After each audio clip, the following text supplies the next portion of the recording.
So now we are going to discuss about the project parameters and updates. So the main benefit of using workbench is that you can create the parameters, for example any geometry parameter, for example diameter, and that diameter you can update not only from the that software where you make the those parameters, but you can make them like input output parameter directly will be visible in the workbench.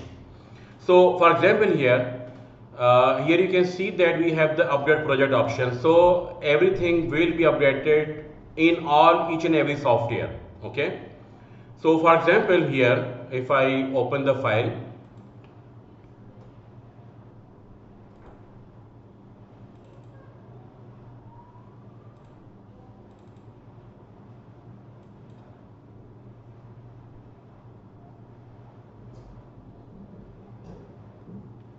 okay, so here we have the geometry. So double click here.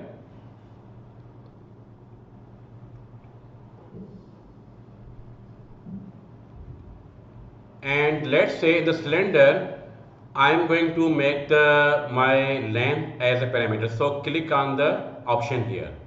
So it is showing you the parameter name cylinder1 FDS. So whatever name you want to select here. So let's say I want to put here the name as the length. Okay. Second one is the radius, and so here I put the name as a radii. So these two parameters are now defined here, and go to results, and let's find out the value of the velocity or pressure at the outlet. Okay, so I'm going to okay, so you can see that I have created a function in the tabular form. So here you can see that the results showing that the velocity at the outlet, every velocity at the outlet is 0.99.9988 meter per second. Okay. For same, I have created the expression, simple, very simple, same formula you can use here, same procedure. I'm not going to going to tell you that how to make the expressions here, but I'm just telling you a few things here.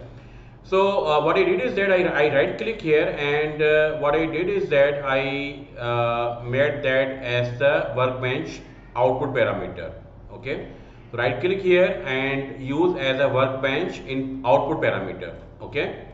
So now what is going to happen is that whatever changes you make in the geometry, then the mesh will be updated, then the solution will be updated, and everything will be updated, and you will get the updated solution after doing everything here. So for example, I will go to the workbench. Only thing that is worrisome for me that I think I'm running the too many iterations here. So I will limit the number of iterations first, and then I will show you the procedure. Okay. So here I am making the number of iterations maximum as the 150. Okay, save the project files. You can save the project file from any of these software or these apps. Okay, not limited only to save the file workbench file from the directly from workbench, but you can save these files from anywhere. Okay, so now let's close them. Everything we close.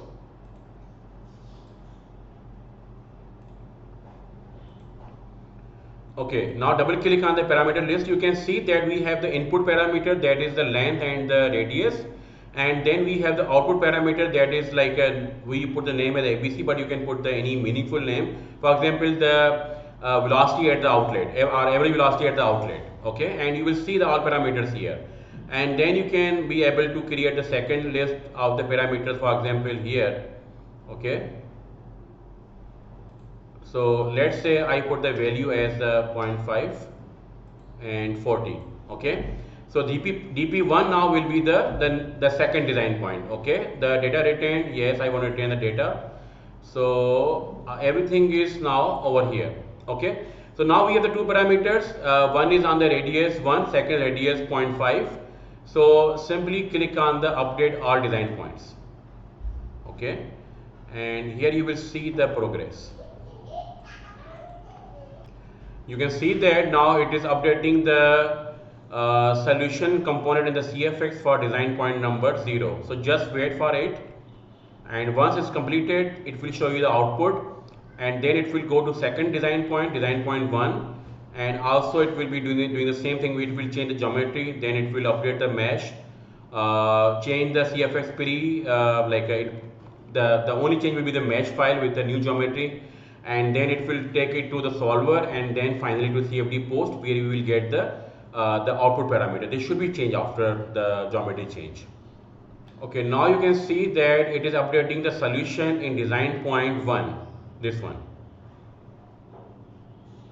Okay, you can see that the velocity didn't change actually.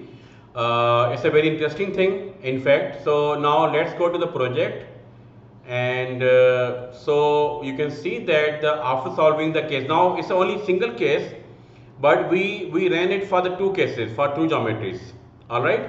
This is how the parameters work in the workbench.